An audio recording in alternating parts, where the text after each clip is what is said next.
अजून एकदा जोरात आवाज आला पाहिजे, आवाज मराठ्याचा वाटला पाहिजे. हात काट करा.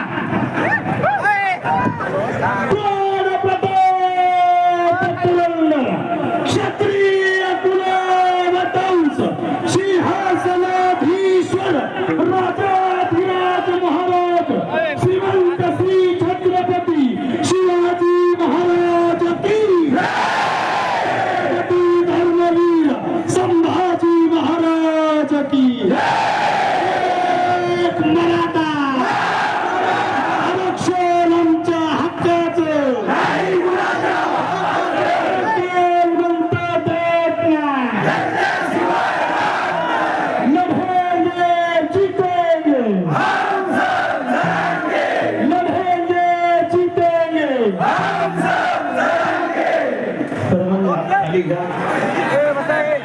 सर्वांना